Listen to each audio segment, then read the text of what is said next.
Hey guys, Ultra Maximus here with another Transformers review. This time we're going to take a look at a Generations figure, and it's Ultra Magnus from the Fall of Cybertron. And I was really kind of surprised to see this figure. I didn't expect to find this one at all at the store. It was at a Castleton Toys R Us on the north side of Indianapolis.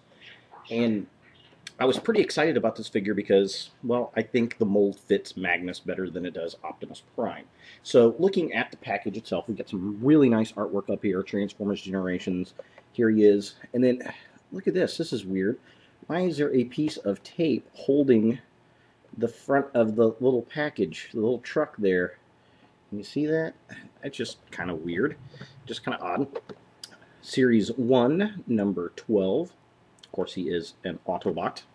It says Ultra Magnus on that side.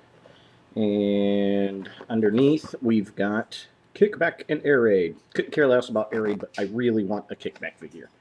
The back of the packaging is kind of empty looking. There's lots of gray space. Very strange. Here's his bio, which is really kind of bland picture of him in robot in truck mode. I do like how that mega huge sword combines with the little crappy Optimus gun.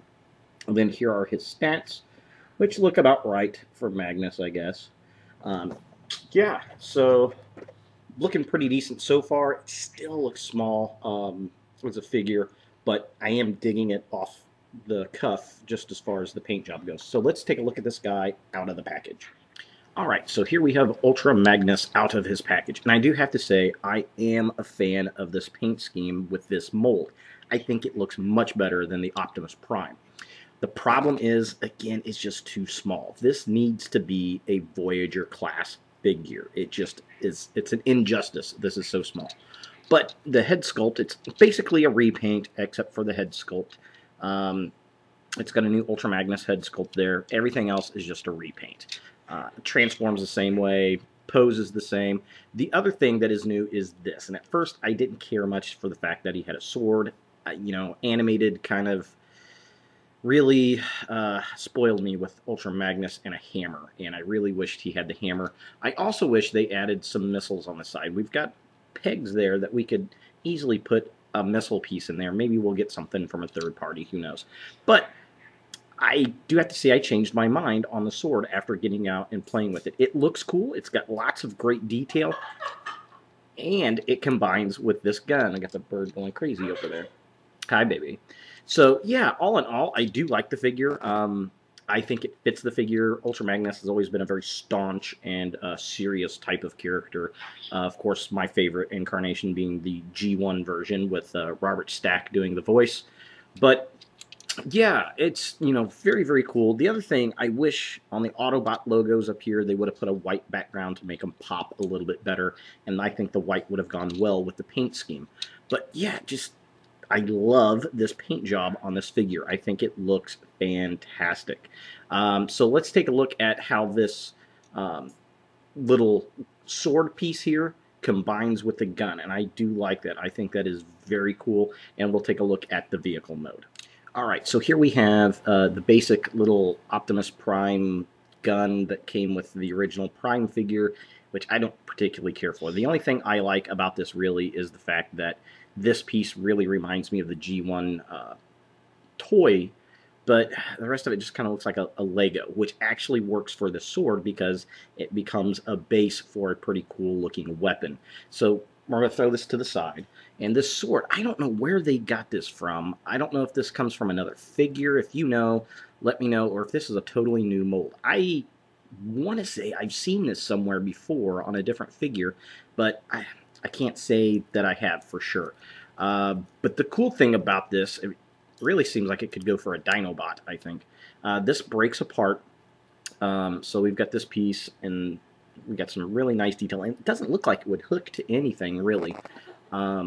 This piece comes out here, like so. So we've got these two shell pieces, essentially, right here. And then what you're going to do, you're going to take this, and it actually just kind of connects like that. I mean, it doesn't seem like it's going to stay until you get the other piece wrapped around it. Okay.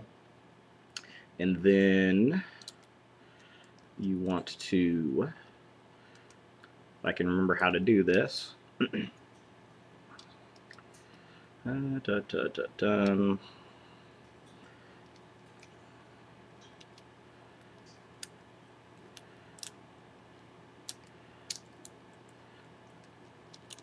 Well, now I got to remember how to do it. Ha!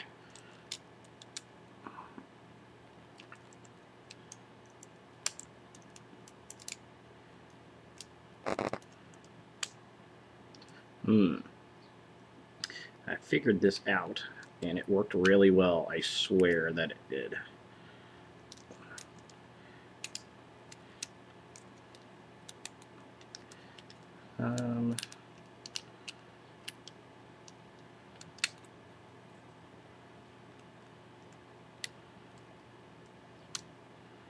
There we go.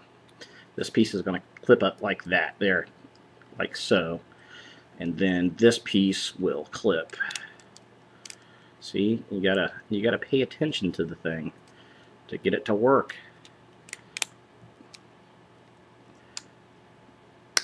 There we go. So there, we've got it clipped together. Now you could leave it like that if you wanted to, and it's really, really solid once it does clip together, and it just makes it look really, really darn cool. I am digging that. But then you have this piece here that you can attach as a handle piece like that. Okay, so it combines into a much cooler weapon, and I am really, really digging that. So you could use it for a sword, just a massive, massive sword, if you wanted to. Put this in his hand here.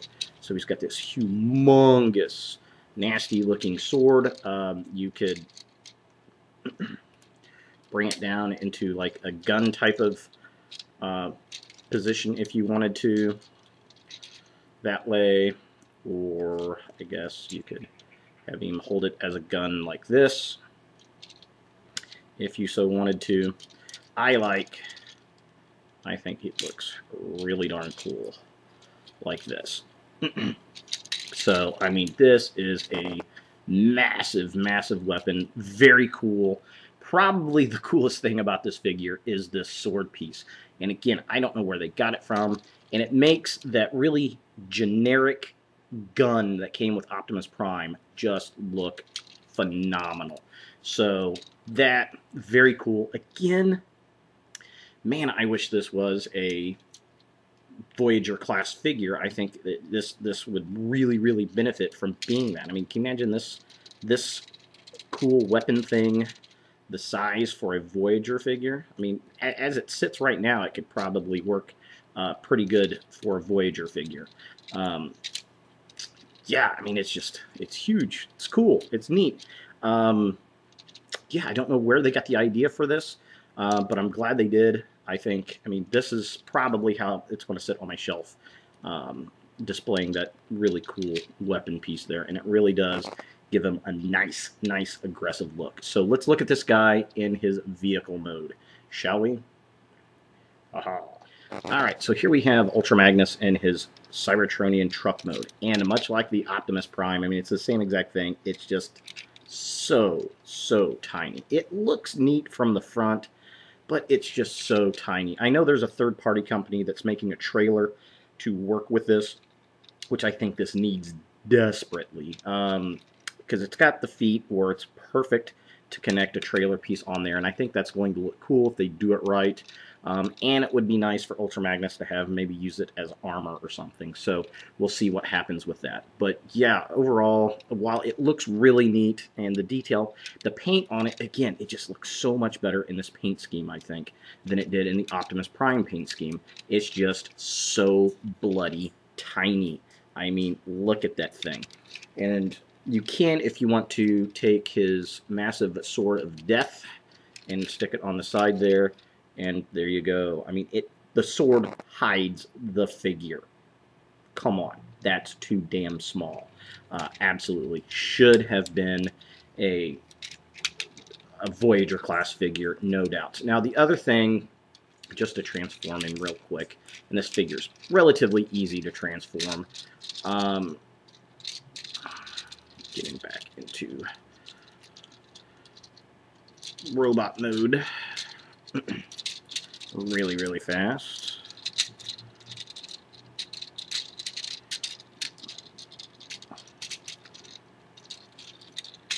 All right.